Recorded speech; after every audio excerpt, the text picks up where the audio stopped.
Alright, what's up guys, it's Zero here, and today we are here to take at our first deck profile for set 14.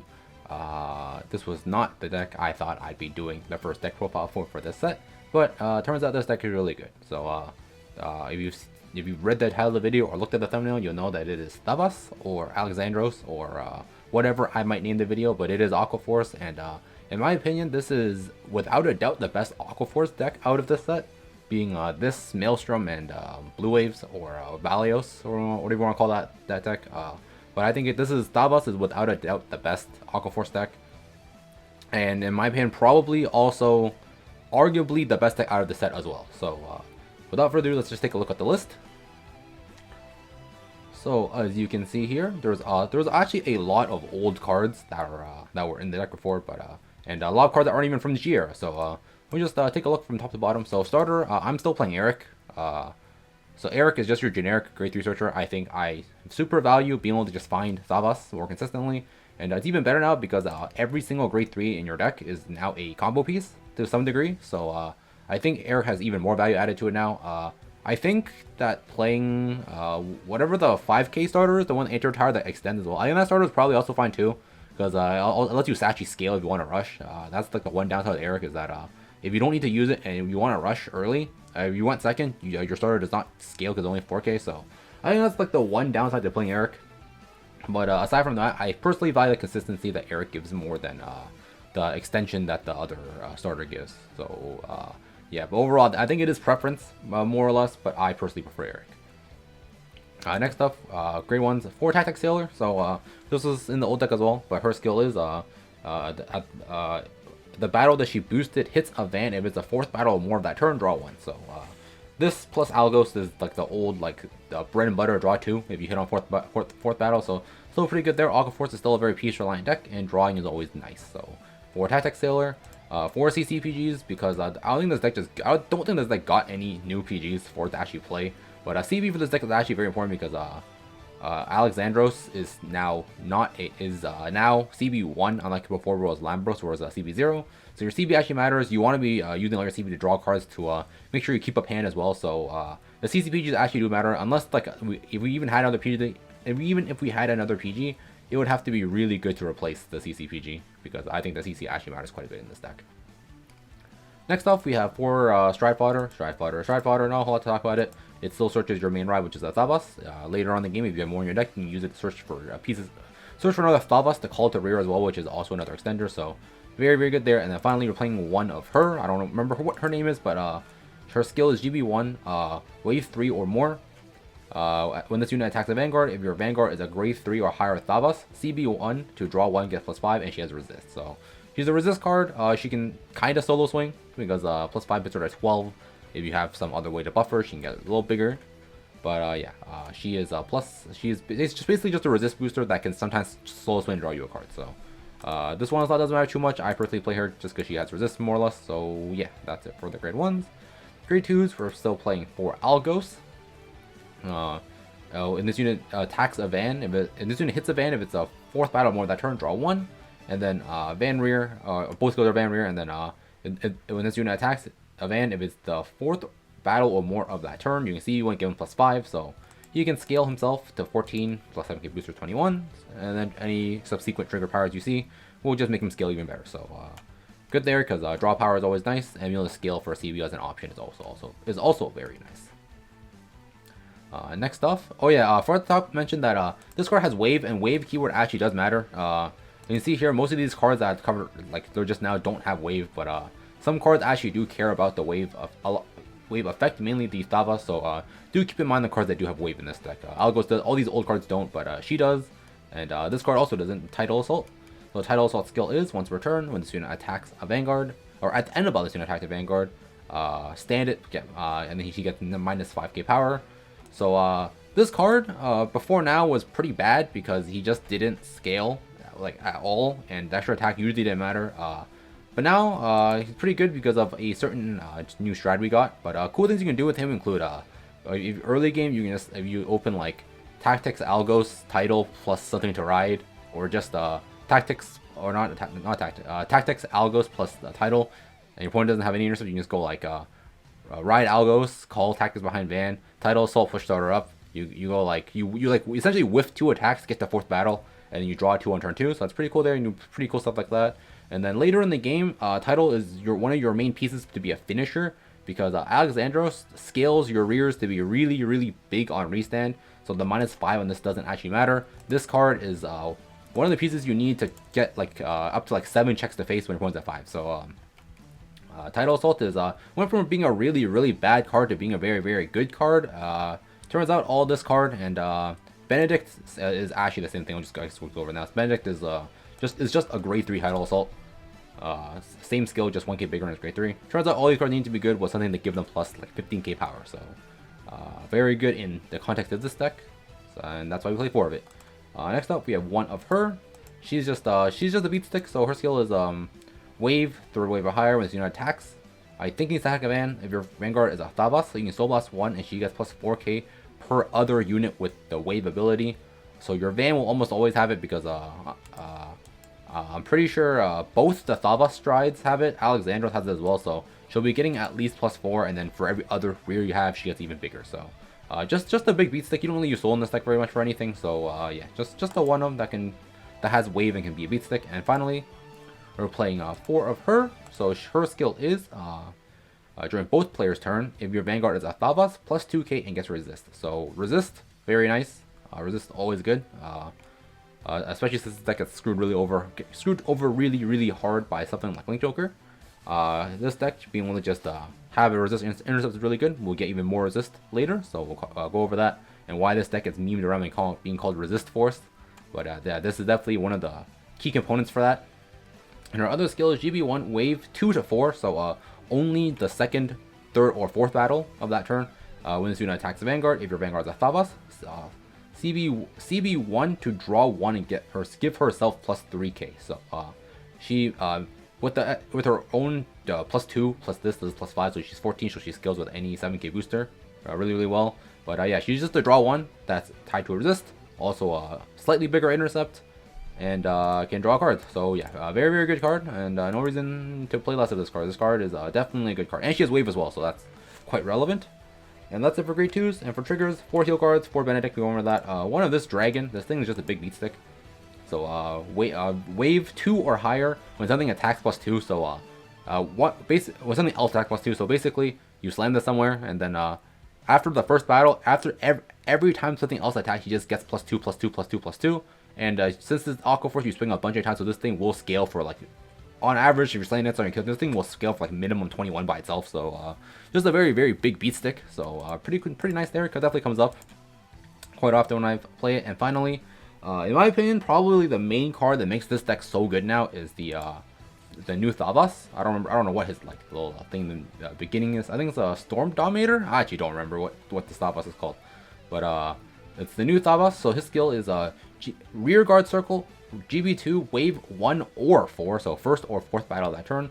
Once per turn, at the end of the unit attacks, so I can attack anything, you can CB1 to stand it. So wave 1 or 4, after this thing swings, you can just you can restand him. So if you just need a way to get the 4th battle, you can have him like swing to a rear, on the 1st battle, restand, swing, blah blah blah. You can keep going with that. And then his Vanguard skill is also really, really good. Well, when anything strides, on stride, you can choose 1 card from your hand and call it and give that unit resist. So this girl plus like any other intercept with Savas will just lead to double resist in the front row. So very, very easy to accomplish that.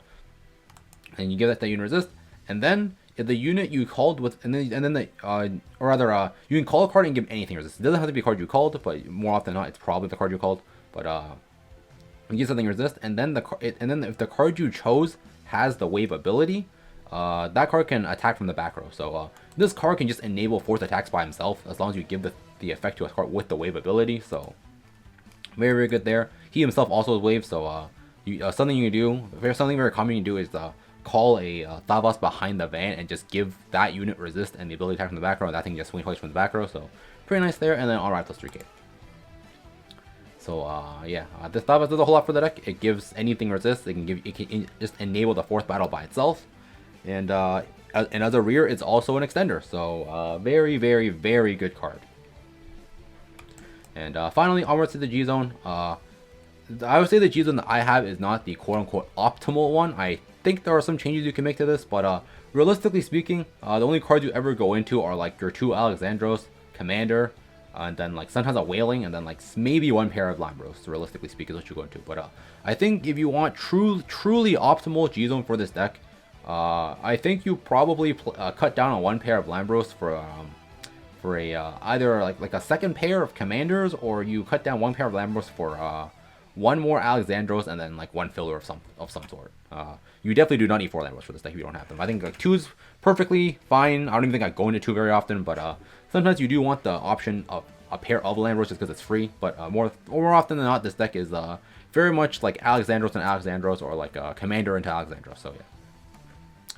But we will go over the G Zone now. Harmonics, and I'm not gonna go over this. Tidal Bore. This thing is on hit. It was a 3rd battle, on hit to van, 3rd battle over that turn. You can draw 1, give, and then call a card from your hand. You don't go into this very often anymore. The only time I see myself ever going into this is if you just need to sandbag a turn, just like draw an extra card and not waste CB. So he's there for that. Lambros, his skill is GB2. When this unit attacks in the Vanguard, if it's a 4th battle over that turn, G Persona Flip to stand 2 rears and give them both give those units +5. So he's a free extender that gets you 2 extra swings, so that's pretty cool there. But his scaling is just a lot worse than Alexandros's. But overall, Lambros is still a pretty solid card. And like I said earlier, I think 2 is more than enough. But I don't have anything else to play, so I'm playing 4 of it. Next up, we have 2 Commander Savas. So his skill is G Persona Flip to give a unit +5 in the ability attack from the back row. And then I actually don't remember the rest of the skill. I know it's GB3's 4th battle of more. You retire something at random from the back row. I actually don't remember what the other skill is. Oh wait, no, this was the attack back row skill, right? Yeah, so G Flip gives them +5, and then the following ability attack from the back row, and then GB3 4th battle or more. You retire something from the back row at random when that thing attacks. So it's cool, I guess. This second skill basically never comes up because if you ever striding this is usually 1st stride, just because your board might be a little awkward, so you can't just go for Alexandros.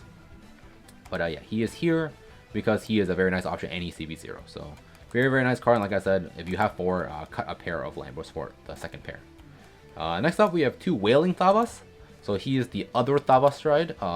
His skill is GB2, wave 3 or more when student attacks the Vanguard, CB1, and then he gets +5 per wave of per unit that attacked that turn. So basically, if you swung, let's just say he needs to hit 3. Let's just say you swung like rear van, right? That's 3 attacks. He gets +15, and then he gets the glory effect. It's great if you point out the guard, that the guard is a grade 3.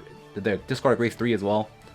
He actually comes up on sandbag turns because or turns where you just don't think you have lethal with the Alexandros.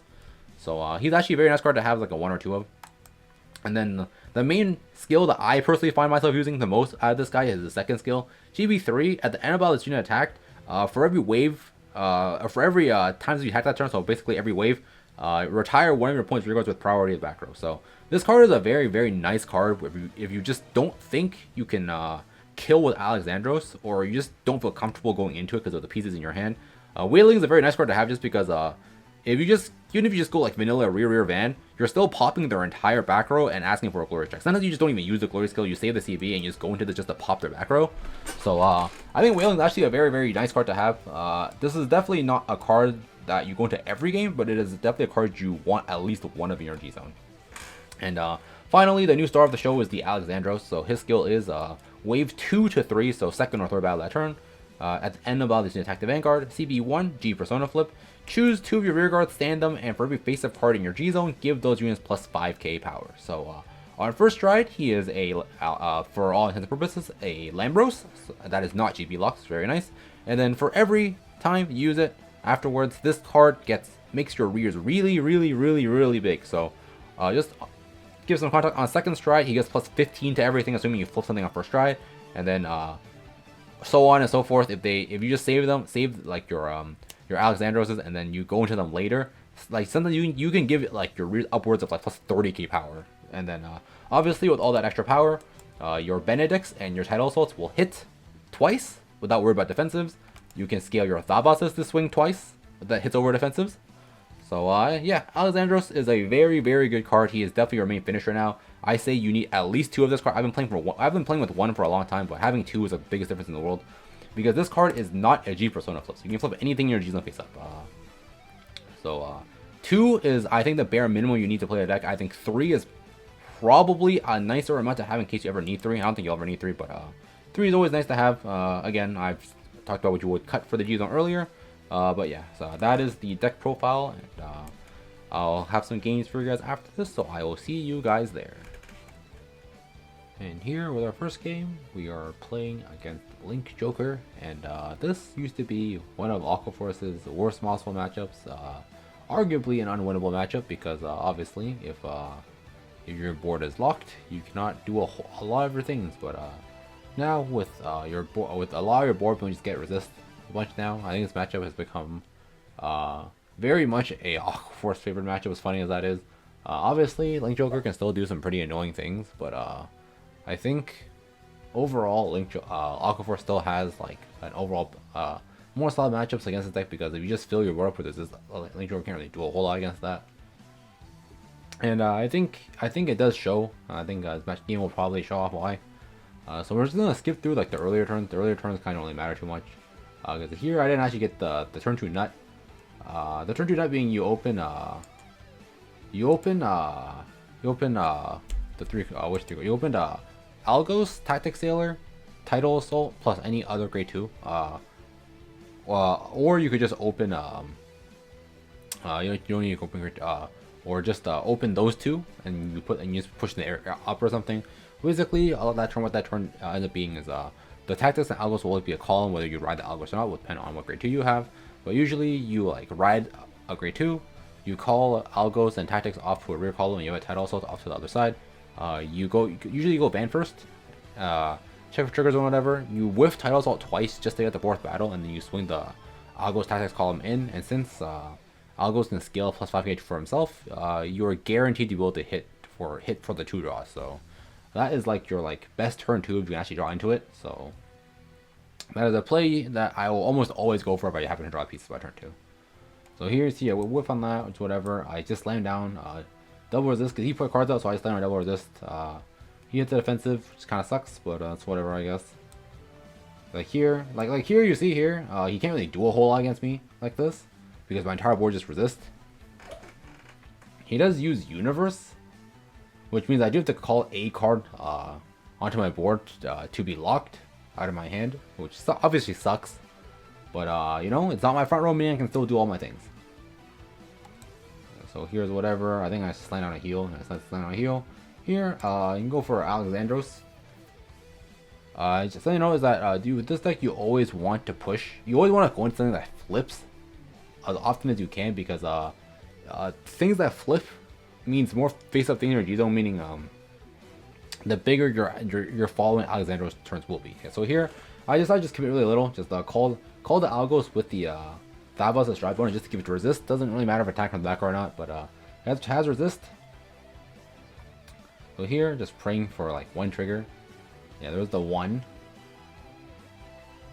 And here I was thinking, power doesn't matter too much, I think. Yeah, it's power Algos, because actually no, it actually does matter order here, because for my next wing, I would like it to be the girl. I don't remember her name, but I like it to be her because if I want her draw, it has to be 2nd or 4th wave, meaning I have to swing her next regardless. So trigger power to the side that's gonna swing last, and that's Algos. So power to the Algos there. No boosters really sucks. So if I do actually want the draw here, I need to just whiff the attack. But I think here is better off just to scale with the Algos instead, because Algos will actually get me a damage. So here, CB1, get 5k with the Algos just to draw 1. Or rather, to let it hit and then draw 1. Drew a PG, so very nice. No longer in danger of just randomly dying to anything. So there's the 1 heal card on the board that was forced onto the board by the Universe. And here, I think my opponent here chose to not get rid of it, or not to pop it for a draw. I think he wanted to go Deluge to actually just do me an extra damage, because you know, with double resist stuff, they can't lock the intercepts to push more damage. And so here he goes Deluge, and then he goes you go Crisis Stride bonus, lock it, and then Deluge slam into my damage zone. If you're wondering how Deluge works, with the damage shield mechanic 0, you do not get plus 5k because it's not a natural damage check. You're getting something put into your damage from your board, so you don't get the plus 5k for it, which is good for the Chaos player, not so good if you're playing against it. Here he does an additional, force me to call something from my drop. So here he does a thing, he only hits me for 1, obviously, I get a heal too. And here, you notice, I think either call something or drop, so here obviously, you call down the resist because when it unlocks, you can't pop it or interact with it at all whatsoever. So if you're ever in a situation like this, you just always call the resist out of your drop if you happen to have one. So here, obviously that lock column is clogged, gets clogged for a turn, but next turn they essentially gave you a free card because it's resist, they can't deal with it, and then deal with it again on the next turn. So I think there actually is a limit to how good that card that calls to drop is against decks that have a bunch of resist like this. And here, my board is in an absolutely messed up state because of 2 lock cards, so I would assume I probably went for Commander here, I'd assume. Yeah, go for the Commander.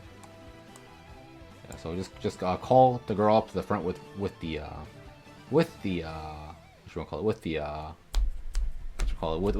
resist, so she doesn't get locked. And here I go for a super greedy play, where I go rear and then van to rear. Or it's not even greedy because regardless, I'm only doing 1 regardless. But doing it like this means if I check enough triggers, I can have the Tidal Soul swing twice at pace. So that's 1, that's 2, so it is now 24, meaning if there's no defensive here, I do actually get to swing at base twice with the Tidal Assault. No reason not to go for this, just because of the fact that I would have dealt 1 regardless, but there, he gets the defensive. But as you can see here, he is out all his draws, all his triggers, meaning next turn, if he doesn't heal down again, the Wailing Savas is lethal because the Wailing Savas is still a win condition. It's just not as strong as something like Alexandros, but sometimes, you know, your opponent's a sack, they rip all their triggers out. Wailing Savas becomes a very, very real win condition. And here, let's skip through my opponent's turn. If I remember correctly, I think we'll go choose for Deluge again. If I remember correctly, I think my opponent didn't play for the heal, and actually saw, yeah, he actually flipped the heal here. So here my opponent is just out of out of triggers completely. So here I just slam whatever, and I'll do what he wants, and some lock stuff on the board. And he is now dead to Wailing because he has no grade 3s left in his deck anywhere. He's out of triggers completely. This is guaranteed lethal. So here's the Wailing Savas. Yeah, just use the grade 3 Savas here. You see here, you'll see me actually have to use this thing as a rear. Use risk a little CB1 first wave, CB1 restand it.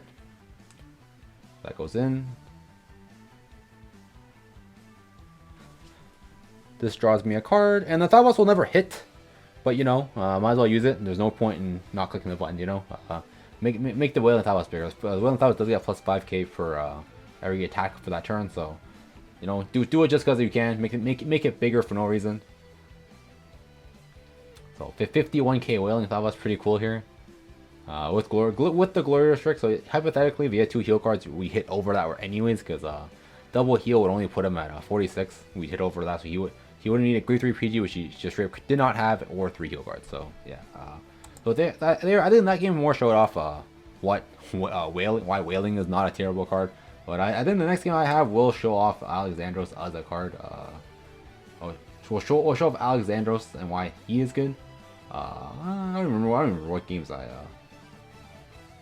Here my opponent was great stuck here. It was really funny. Yeah, I guess it was this game then. Yeah, sure. So here, he rode the wrong thing, but he went second, so I still like took a bunch of damage. But here, I think I actually did manage to just draw enough guards to live. So yeah. So this is my first. We'll just go skip through the game. Honestly, speak with these games, I don't really see a reason to show up like that for early turn unless there's something to actually like take a look at. Let's see, did I open the nut on the turn 2 by any chance? I did not. So yeah, there really isn't a whole lot to show off early game if you don't open the nut. Yeah, so he does his thing. I go Alexandros first stride, push to 5. You wrote the wrong card, but I think he actually found the Savas for a reride, and I think this is a good example of why I think Eric is the better starter, because like I think this deck ceiling is already like super high already. I think this deck really doesn't need another like an extender for an extra check when this deck's already checking you like upwards to 7 times. I mean the points at 5. I think that's I feel like I think her name is Audrey. I think the Audrey is a bit of a win harder card in my opinion. That's personally why I don't like it. I prefer the consistency, especially since all your grade 3s in the deck are cards you don't mind having on the board or in your hand. So just because of that, I think Eric, just because of that, is the better starter choice, at least in my opinion. Here, he actually doesn't have any extenders, so I guess here is where the Audrey would be good. When you just don't have any extra extenders to actually use. No Bandix, no Tidal Assaults, none of those, no another Thought Boss or anything like that. Yeah, power there. Yeah, trigger and whiff.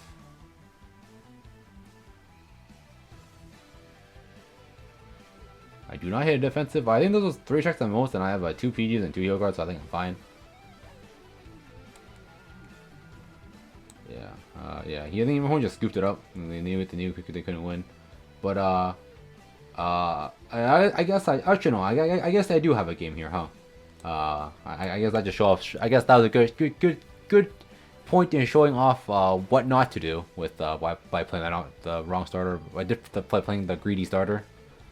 But here, yeah, I'm sure this shows up my kill turn. So this is Alexandros' kill on first try, which is pretty cool. Because you know, this card is not GB locked, meaning you can actually kill on first ride with it.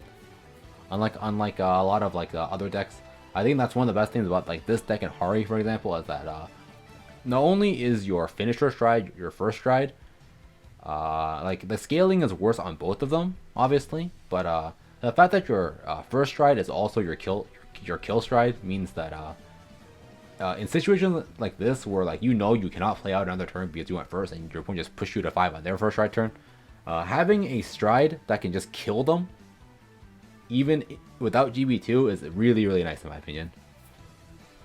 And here the simple kill turn here is here I'll you go Benedict into rear, and then the girl in the back in, so that when you send her, she gets Power Mistake because the right call is already scaling over defensive. So yeah, here swing, use your skill, draw a card, I guess.